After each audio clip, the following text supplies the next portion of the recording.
សួ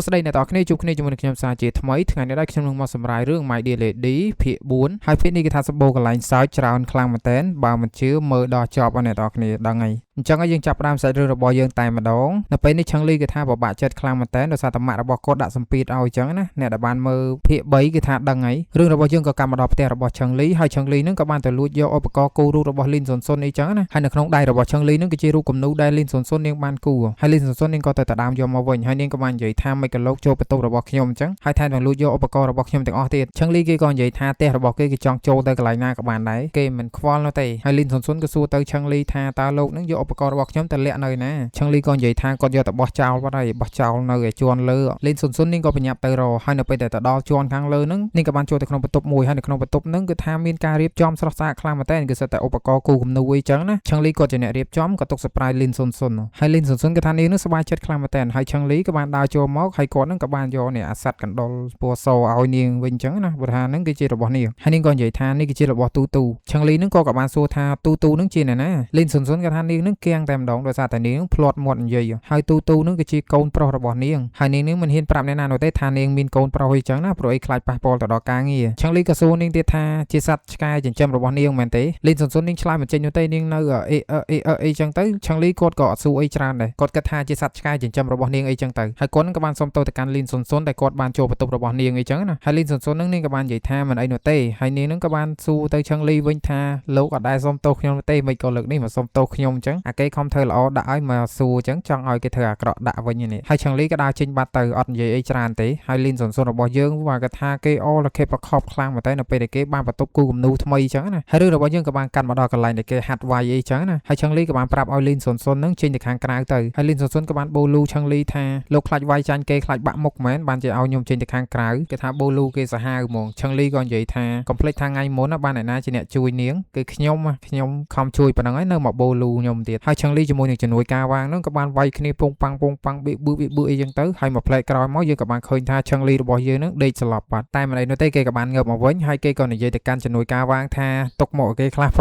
ងខ្មាស់គេដល់កនេះមុខស្រីស្អាតផងហើយជំនួយការវាងក៏និយាយបញ្ឈឺថានេះគឺជាការប្រកួតបើຕົកមុខនឹងស្មើនឹងខ្ញុំអត់គ្រប់លោកហើយឆឹងលីនឹងគេខឹងគេឈប់វាយគេក៏បានមកអង្គុយផឹកទឹកធ្វើមិនដឹងហើយលីនសុនសុននាងក៏មកអង្គុយជាមួយនឹងឆឹងលីហើយនាងក៏សួរឆឹងលីថាជំនួយការវាងគាត់ធ្វើការឲ្យលោកនឹងប្រហែលឆ្នាំហើយឆឹងលីឆ្លើយថា5ឆ្នាំហើយលីនសុនសុនក៏សួរទៀតថាបើសិនជាមានមនុស្សនៅក្បែរលោកហើយក្បត់នឹងលោកតើលោកធ្វើបែបណានាងសួរចឹងដោយសារតែនាងនឹងសង្ស័យទៅលើវាងតុងអីចឹងណាខ្លាចវាងតុងនឹងជាអ្នកធ្វើឲ្យព័ត៌មានបែកធ្លាយទៅដល់ម៉ាក់របស់ឆឹងលីក៏និយាយថាមិនបាច់ខ្វល់ច្រើននោះទេហើយនៅពេលនេះជំនួយការវាងក៏បានមកពីក្រោយហើយគាត់ក៏និយាយថាម្សិលមិញគាត់បានទៅជួបលោកស្រីឆឹងដែលជាម៉ាក់របស់ឆឹងលីហើយគាត់ទៅនឹងដែរគឺគាត់ទៅសម្ដែងការអរគុណនិងនិយាយពាក្យលាទៅកាន់ម៉ាក់របស់ឆឹងលីដោយសារតែពីមុនមកគឺម៉ាក់របស់ឆឹងលីនឹងឲ្យជួយជ្រោមជ្រែងគាត់ហើយគាត់នឹងចង់ឈប់ធ្វើការឲ្យឆឹងលីចឹងបានជាគាត់ទៅជួបម៉ាក់របស់ឆឹងលីហើយគាត់នឹងចង់ធ្វើអ្វីទៅតាមក្តីសម័យរបស់គាត់តែនៅពេលនេះគេបានសុំឆឹងលីនឹងធ្វើការមួយឆ្នាំទៀតតែឆឹងលីក៏មិនឲ្យនៅធ្វើនោះទេដោយសារតែគាត់នឹងមានជំនួយការថ្មីហើយគឺលីនសុនសុនរបស់យើងនឹងឯងហើយឆឹងលីក៏និយាយទៀតថាលោកទៅធ្វើការងារក្តីសម័យរបស់លោកទៅខ្ញុំគ្មានប្រាក់ខែបើកឲ្យលោកទេដោយសារតែក្រុមហ៊ុនគឺជិតខ្សែធនហើយជំនួយការវាងគាត់ក៏និយាយថាគាត់ធ្វើការអត់យកប្រាក់ខែនោះទេលីនសុនសុននៅពេលដែលឮថាក្រុមហ៊ុនជិតខ្សែធនអញ្ចឹងនាងក៏ភ័យព្រោះនាងត្រូវមានបន្ទុកច្រើនហើយនាងចិត្តអស់ការងារធ្វើទៀតដល់ពេលអញ្ចឹងគឺថាភ័យហើយនាងក៏និយាយលោមឆឹងលីថាឲ្យការប្រាក់ខែរបស់នាងនឹងតិចបានហើយដោយសារតែនាងនឹងគឺត្រូវរ៉ាប់រងច្រើនណាស់ឆឹងលីគាត់ក៏សើចហើយគាត់នឹងក៏បានតែបដូរកៅអៅបាត់ទៅហើយនៅពេលនេះជំនួយការវាងគាត់ក៏និយាយរឿងរ៉ាវរបស់គាត់ពីមុនឲ្យទៅលីនសុនសុនស្ដាប់គេថាជីវិតរបស់គេនឹងគឺក្រលំបាកខ្លាំងណាស់គេបានចាប់អាជីពបដាល់ដើម្បីចិញ្ចឹមជីវិតហើយ5ឆ្នាំមុននឹងគេបានបាក់ជើងនៅឯបរទេសអញ្ចឹងណាហើយរាល់ការចំណាយថ្លៃពេទ្យអីទាំងអស់ហ្នឹងគឺម៉ាក់របស់ឆឹងលីជាអ្នកចំណាយឲ្យហើយគាត់ក៏និយាយប្រាប់ប្រវត្តិរបស់ឆឹងលីកាលនៅរៀននៅបរទេសគេបានធ្វើការក្រៅម៉ោងហ្នឹងដើម្បីរកលុយមកផ្គប់ផ្គង់ថ្លៃរៀនខ្លួនឯងហើយចិញ្ចឹមខ្លួនឯងទៀតគេថាខ្លួនឯងទាំងអស់តែម្ដងលីនសុនសុននៅពេលដែលនាងឮហើយបាទគេថានាងនឹងសរសើរទៅកាន់ឆឹងលីខ្លាំងមែនតើគេថាឆឹងលីគឺមានការតស៊ូខ្លាំងហើយរឿងរបស់យើងក៏កាត់មកដល់ក្រុមហ៊ុនរបស់ឆឹងលីហើយយើងក៏បានឃើញថាឆឹងលីកំពុងតែប្រជុំជាមួយនឹងបុគ្គលិកហើយគាត់ក៏បាននិយាយថាក្រុមហ៊ុនរបស់យើងនឹងមានពាក្យចចាមអារាមបែកធ្លាយទៅខាងក្រៅច្រើនខ្លាំងមែនតើថាក្រុមហ៊ុនរបស់គាត់អញ្ចេះអញ្ចោះអត់ល្អអីចឹងណា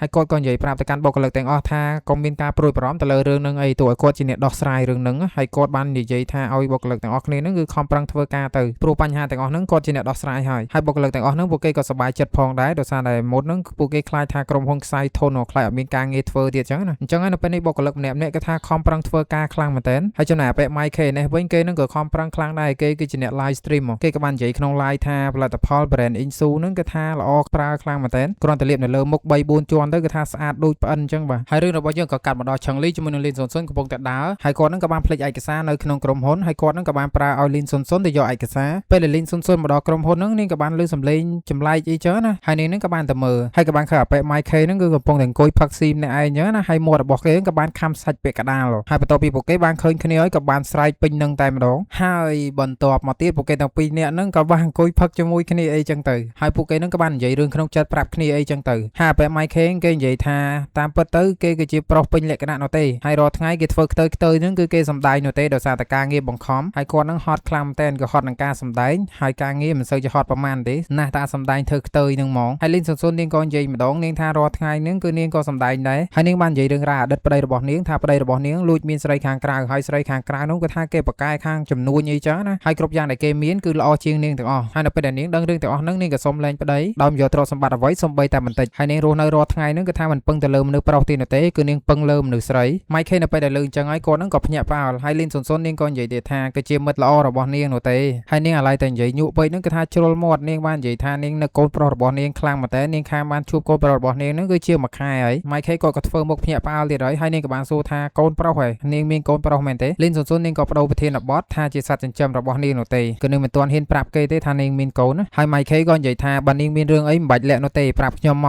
កខ្ញុំក៏មានអាកំបាំងដែលនាងដឹងអស់ហើយដែរហើយពួកគេទាំងពីរនាក់ហ្នឹងក៏បាននាំគ្នាស្រែកជេរអាប៉ែ Chang Li អីចឹងទៅថា Chang Li អាប្រុសចង្រៃអញ្ចឹងណាងាកមក Chang Li របស់យើងឯនេះវិញគឺថាមិនទាន់ឃើញលីនសុនសុនហ្នឹងត្រឡប់ទៅផ្ទះនោះទេហើយគេហ្នឹងក៏បានទេមកលីនសុនសុនហើយលីនសុនសុននាងក៏និយាយថាចុះអាប៉ែនេះមើលឃើញហើយគ្រាន់តែជេរមួយម៉ាត់សោះលេងទេមកភ្លាមហ្មងហើយអាប៉ែ Mike K ហ្នឹងក៏បានយកទូរស័ព្ទរបស់នាងហើយក៏បានចុចបាត់ទៅហើយអាប៉ែ Chang Li ហ្នឹងគេខឹងគេក៏បានតែចាក់សោទ្វារទុកឲ្យលីនសុនសុនដេកនៅក្រៅផ្ទះអញ្ចឹងណាហើយនៅពេលនេះលីនសុនសុននាងក៏បានមកដល់ផ្ទះហើយនាងក៏បានស្រែកហៅឲ្យ Chang Li បើកទ្វារឲ្យនាងអញ្ចឹងណាហើយនៅពេលដែលនាងស្វឹងអញ្ចឹងគឺថាហៅព្រោះខ្លាំងមែនតើហើយអាប៉ែ Chang Li ថាឲ្យបើកទ្វារឲ្យអញផងគេថាស្វឹងឲ្យហៅស្មើតែម្ដងអត់ដឹងអាណាមេអាណាកូនទេហើយ Chang Li ហ្នឹងគេមិនបានទៅបើកទ្វារឲ្យទេគេក៏បានយកកាសមកដាក់ញុកត្រចៀកគេហើយគេក៏ដេកទៀតទៅបន្ទាប់មកសន្តិសុខក៏បានខលទៅ Chang Li ឲ្យ Chang Li មកបើកទ្វារឲ្យលីនសុនសុនអញ្ចឹងណាព្រោះថាលីនសុនសុននៅខាងក្រៅហ្នឹងរំខានទៅដល់អ្នកជិតខាងហើយសន្តិសុខហ្នឹងក៏បានថាឲ្យ Chang Li ថាប្តីប្រពន្ធឆ្លោះគ្នាមិនគូទុកប្រពន្ធនៅខាងក្រៅផ្ទះនោះទេហើយ Chang Li ក៏និយាយសុំទោសទៅកាន់សន្តិសុខហើយគាត់ហ្នឹងក៏បាននាំលីនសុនសុនចូលទៅក្នុងផ្ទះហើយនៅពេលព្រឹកឡើងលីនសុនសុនក៏បានងើបពីដេកហើយនាងហ្នឹងក៏បានផ្លាច់បន្ទប់ផងដែរដល់ពេលមើលរូបថតទៅគឺជារូបថតរបស់ Chang Li អញ្ចឹងបន្ទប់នេះគឺជាបន្ទប់របស់ Chang Li ហើយនាងហ្នឹងក៏បញ្ញាប់រត់ចេញពីក្នុងបន្ទប់ហើយនៅពេលនេះនាងក៏សម័យមើលខ្លួនឯងកាលពីយប់នៅពេលដែលនាងស្វឹងគឺថាដូចនេះឈួតអញ្ចឹង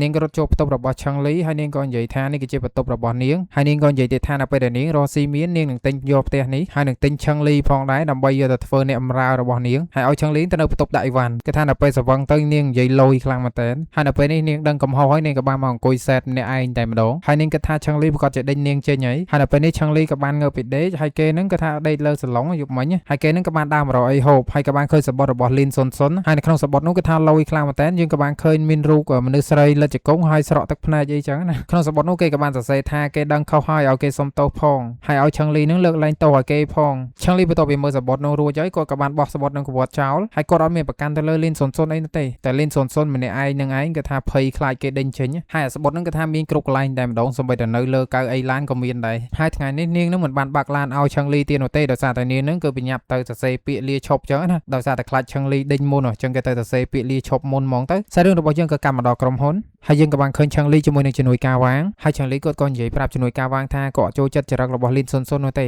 នៅពេលដែលនាងស្វឹងគឺកោងកាយខ្លាំងមែនតើហើយគាត់នឹងចង់ដេញលីនសុនសុនចេញតែក្នុងចិត្តរបស់គាត់អត់ចង់ដេញចេញនោះទេតែគាត់និយាយយកលុយអីចឹងណាជំនួយការវាងក៏សួរថាមិនក៏ចង់ដេញនាងចេញអញ្ចឹង Chang Li គេសម័យទៅការប្រយុទ្ធមិញគេឃើញ sweet អីចឹងណាហើយគេនឹងក៏និយាយថានាងស្រាប់ត្រឡប់សតិ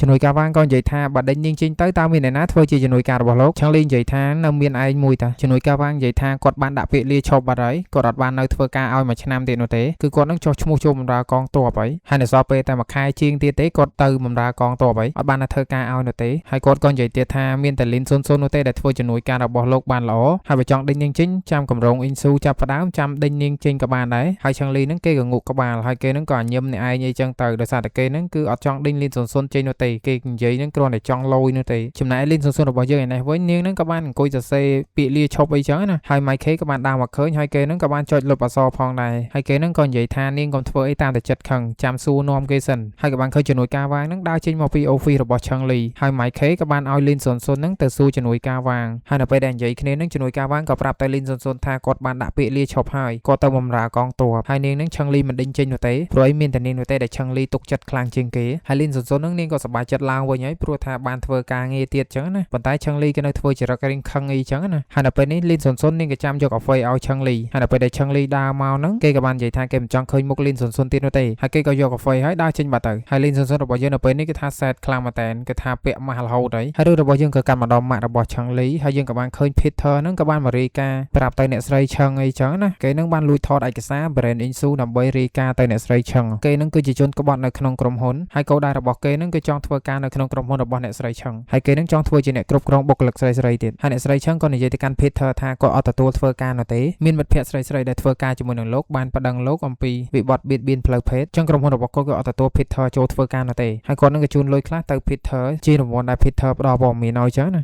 ហើយរឿងរបស់យើងក៏កាត់មកដល់ឆឹងលីជាមួយនឹងអេរិចក៏បានមកផ្ដាល់គ្នាលេងអីចឹងណាហើយឆឹងលីក៏ប្រាប់អេរិចថា Peter ជំនួយការរបស់លោកនឹងគឺមិនសូវល្អនោះទេគេនឹងធ្លាប់មានប្រវត្តិបៀតបៀនស្ត្រីភេទចឹងណាអេរិចក៏អរគុណទៅឆឹងលីដែលបានប្រាប់គាត់ហើយកំពុងតែនិយាយនឹងឆឹងលីក៏បានដាក់អេរិចមកដៃដេកស្អាតតែម្ដងហើយពួកគេទាំងពីរនាក់នឹងក៏នៅតែនិយាយគ្នាទៀតឆឹងលីនិយាយថារឿងដែលបែកធ្លាយឯកសារក្រុមហ៊ុននឹងគឺគាត់នៅតែជាអ្នកធ្វើឲ្យបែកធ្លាយគាត់បានឲ្យជំនួយការវាងនឹងធ្វើឲ្យបែកធ្លាយព័ត៌មានក្រុមហ៊ុនតិចតួចឲ្យម៉ាក់របស់គាត់ដឹងមិនដឹងជាគាត់នឹងចង់លេងល្បិចអីនោះទេដាក់ម៉ាក់របស់គាត់ហើយខ្ញុំអ្នកសម្រាយនឹងក៏មិនទាន់ដឹងដែរដោយសារតែខ្ញុំនឹងគឺមើលមកភាគសម្រាយមកភាគដូចជាអ្នកទាំងអស់គ្នាមើលចឹងហើយនៅពេលនេះដែរជួឈួនក៏បានផ្ញើសារទៅអេរិចថាឲ្យទៅជួយនាងផងនាងនៅប៉ុស្តិ៍ប៉ូលីសមិនដឹងថានាងមានរឿងអីនោះទេហើយនៅពេលដែលអេរិចមកដល់ប៉ុស្តិ៍ប៉ូលីសនឹងក៏បានឃើញជួឈួនកំពុងតែឆ្លោះគ្នាជាមួយនឹងអ៊ីម្នាក់អំពីរឿងអាក្មេងប្រុសនេះគេចង់រើអីវ៉ាន់ពីផ្ទះរបស់គេមកនៅជាមួយនឹងជួឈួនចឹងណាហើយអ៊ីម្នាក់នោះក៏មិនចង់ឲ្យកូនរបស់គាត់នឹងមករស់នៅជាមួយនឹងជួឈួននោះទេហើយគាត់បាននិយាយថាជួឈួននឹងដាក់ស្នេហ៍កូនរបស់គាត់បានកូនរបស់គាត់នឹងចង់មករស់នៅជាមួយចឹងហើយរឿងតែប៉ុណ្្នឹងឯងហើយអេរិចក៏បាននិយាយសម្រាប់សម្រួលឲ្យចប់ត្រឹមហ្នឹងទៅហើយនៅពេលនេះអេរិចក៏និយាយទៅកាន់ជួឈួនថាឈប់រំខានគាត់នៅរឿងទាំងអស់នេះទៀតទៅថាបើយើងតែពីរនាក់ហ្នឹងគួរតែរក្សាអាកំបាំងដូចជារឿងចឹងអីគាត់មិនចង់ដឹងគាត់មិនចង់រវល់ជាមួយនោះទេហើយគាត់ក៏និយាយទៀតថាចាប់ពីថ្ងៃហ្នឹងទៅពួកយើងគួរតែរក្សាកម្លាតពីគ្នាហើយគាត់ហ្នឹងក៏បានដើរចេញទៅជួឈួននៅពេលដែលនាងមកដល់ផ្ទះហ្នឹងគឺនាងអត់សូវសប្បាយចិត្តនោះទេហើយក៏បានទេឲ្យលីនស៊ុនឲ្យមកផឹកជាមួយចឹងណាហើយលីនស៊ុនហ្នឹងនាងមិនបានមកនោះទេដោយសារតែនាងហ្នឹងគឺទៅតែប្រព្រឹត្តកំហុសដ៏ធំមួយចឹងណាចឹងហើយនាងមិនហ៊ានមកផឹកទៀតនោះទេនាងបាននិយាយទៀតថាឲ្យបបួលអេរិចទៅគេថាលីនស៊ុននាងអត់ទាន់ដឹងថាជួឈួនជាមួយនឹងអេរិចមានរឿងនឹងគ្នារឿងរបស់យើងក៏កាត់មកដល់អ្នកទាំង3នាក់នេះពួកគេបានភ្នាល់គ្នាថាឆឹងលីបាត់ខឹងលីនស៊ុនរយៈពេលប្រហែលថ្ងៃចឹងណាហើយសៀវជីងនឹងនាងភ្នាល់ថាមួយខែបានឆឹងលីបាត់ខឹងលីនស៊ុនហើយម៉ៃខេគាត់ថា10ថ្ងៃចំណែកឯជំនួយការវាងគាត់ថាតែ3ថ្ងៃនោះទេឆឹងលីនឹងបាត់ខឹងលីនស៊ុនហើយគេថាពួកគេនឹងមិនមែនភ្នាល់ធម្មតានោះទេគេថាដាក់លុយចំនួន500យ៉នគេថាលេងសើចដល់កអាគេខឹងគ្នាមែនតើមកភ្នាល់ដាក់លុយអីណាហើយរឿងរបស់យើងក៏បានកាន់មកដល់លីនស៊ុនជាមួយនឹងជួឈួនក៏បានមកញ៉ាំអីចឹងណាហើយពួកគេនឹងក៏បាននិយាយគ្នាលេងផងដែរហើយលីនស៊ុនក៏សួរទៅជួឈួនថាពេលណាបាននាងនឹងរើសគូសកលនឹងគេព្រោះថាឥឡូវនឹងចាស់ណាមើលបរោះណាល្មមរៀបការទៅជួឈួនក៏និយាយថានៅក្នុងវិជ្ជាក្រមរបស់នាងនឹងគឺគ្មានពាក្យថារៀបការនោះទេគឺមានតែពាក្យថាទៅបួសធ្វើយាយជីនៅវត្តយាយលេងអ្នកទាំងអស់គ្នាដោយសារតែគាត់នឹងគឺមិនទាន់រកឃើញបរោះដែលគាត់ត្រូវចិត្តចឹងណាហើយលីនស៊ុននឹងនាងក៏សួរទៀតថាមិនក៏ហៅអេរិចនឹងមកហូបអីជុំគ្នាជួឈួននៅពេលដែលឮដល់ឈ្មោះអេរិចនឹងគឺគាត់នឹងអារម្មណ៍អត់ល្អតែម្ដងហើយគាត់នឹងក៏បានប្រាប់លីនស៊ុនថានាងទៅហើយនាងបញ្ញាប់ទៅប្រជុំហើយទុកឲ្យលីនស៊ុននឹងហូបអីម្នាក់ឯងចឹងទៅហើយរឿងរបស់យើងក៏បានកម្មមកដល់ផ្ទះរបស់ឆឹងលីហើយនៅពេលនេះយើងក៏បានឃើញថាវាបានដាច់ភ្លើងចឹងណាហើយឆឹងលីនៅពេលដែលអាងឹតគឺគាត់នឹងមានបញ្ហាតែម្ដងហើយគាត់នឹងក៏បញ្ញាប់ហៅលីនស៊ុនឲ្យទៅជួយគាត់ហើយនៅពេលដែលលីនស៊ុនទៅដល់ហ្នឹងក៏បានឃើញឆឹងលីនឹងដេកនៅនឹងការ៉ូហើយដៃរបស់គេនឹងក៏មានរបួសផងដែរមិនដឹងជាមានរឿងអីនោះទេហើយរឿងរបស់យើងក៏ slash ត្រឹមតែប៉ុណ្ណេះសិនហើយអ្នកទាំងអស់គ្នាដែលមើលដល់ចំណុចនេះហើយកុំភ្លេចជួយចុច like និង subscribe ឲ្យខ្ញុំម្នាក់មួយផងដើម្បីទទួលបានវីដេអូមុនគេនៅពេលដែលខ្ញុំផុសទៅចឹងហើយខ្ញុំសូមអរគុណទៅកាន់អ្នកទាំងអស់គ្នាជម្រាបលាបាយបាយជួបគ្នាភាគ5